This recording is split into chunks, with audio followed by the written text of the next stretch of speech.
This week, we got a confirmed price increase, a possible price increase, some good news for the Steam Deck, and more. So let's just go ahead, together, as a people, and check it out!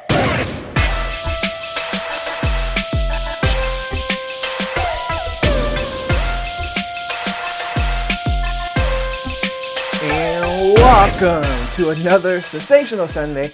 I'm Mike, and we're just gonna hop right into it with the Oculus Quest news. I'm sorry, the Meta Quest 2. I keep forgetting they changed the name. We've got a confirmed price increase coming for the Meta Quest 2 starting August 1st. The base model, the 128 gig, is going from $299 to $399, and the 256 gig is going from $399 to $499. But to make up for the price increase, they are offering Beat Saber for free if you buy it between August 1st and December 31st of this year. What? I mean, this is not a new product. It's really weird to do this large of a price increase on something that's been out since October of 2020. But yeah, this is just a really strange price increase, especially $100. $50, it still would have been bad, but it would have been a little bit more tolerable, but a full $100 for each headset, especially that base model. $300 is kind of a steal for it. $400 is still a really good price. It's not like either of them are bad prices, but it's kind of like, They say it's because of increased manufacturing costs. You know, we've been going through this chip shortage, so things are more expensive to manufacture, and I get that. Maybe they should have held off until the Quest 3 and then raised the price of it. That would have made more sense versus raising the price of an almost 2-year-old product at this point. But it really overall sucks for VR. Like, having that $300 headset to get people into VR, especially a standalone experience, was really good. $400 isn't breaking the bank, but it is a significant increase. However, depending on where PlayStation VR 2 lands, this might actually be better for them, because I mentioned in previous videos it's going to be hard for them to compete with how cheap the Oculus is and how many features it offers. But we'll have to see how that shakes out. Their headset's going to have really good optics and features, so it might still end up being around the same price, but it will probably make the PSVR 2 look a little bit better in comparison. And speaking of PlayStation and price increases, there's been this talk going around about a PS5 price increase, and what this comes from is their latest earnings calls. Sony skirted a question about if they would do a PS5 price increase. They basically said that they didn't want to discuss it right now, which means that it's possible. If we compare the sales of the PS5 to the PS4, at this part of the generation, the PS4 was selling about 3 million more than what the PS5 is selling, and that's all because of supply restraints. So they haven't made as much profit at this point in the PS5's life cycle as they had with the PS4.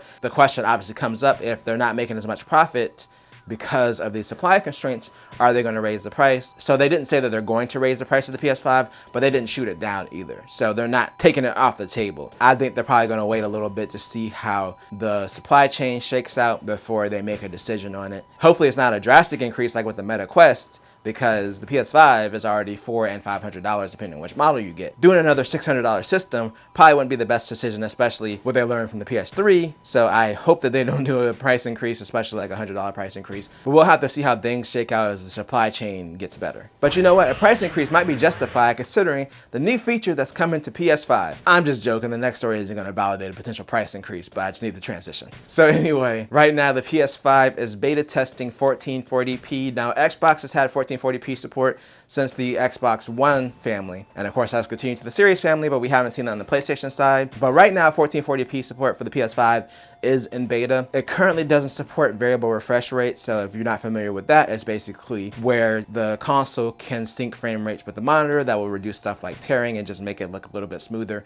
That's just like a baseline version of what it does. But it's supported at 1080p and 4K, but just not at 1440p. But hopefully that comes soon as well. The advantage of having 1440p support is it's a popular resolution for a lot of monitors. Like, for instance, I was able to get a 1440p 144Hz 32-inch monitor for just under $300 a few years ago. So they're pretty affordable, and they can do high refresh rates, and it looks a lot better than 1080p. It's still a lot more pixels, not quite 4K, but especially in the PC world, a lot of people have 1440p monitors because they're a lot easier to drive than 4K, and the pixel density is way better than 1080p. So it's like a good in-between spot. So that's why 1440p support is important if you want to use your console with a monitor. Variable refresh rate is also an important component of that, so hopefully that rolls out soon, so you can kind of get the best of both worlds with 1440p on the PS5. And our final story, let's shift over to the Steam Deck. So we got some really good news about the Steam Deck. As you know, I got mine recently. I just dropped a video last Tuesday of my first impressions, so go check that out if you haven't seen it. But with the self-promotion out of the way, let's talk about the stories. So Valve tweeted out that basically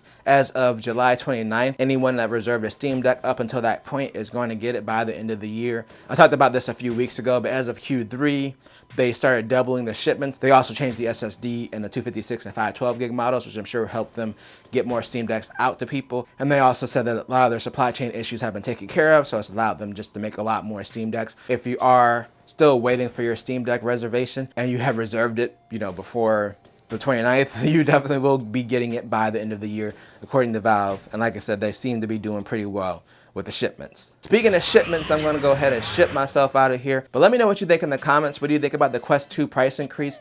Do you think a potential PS5 price increase would be justified, or would it be the wrong move? Are you excited about 1440p support coming to the PS5? And are you still waiting on your Steam Deck? Again, let me know, and I'm bringing this video to a close. But if you enjoyed this video, then make sure to tell a friend, tell a coworker, like, share, subscribe, and always do at least 2 things at the same time.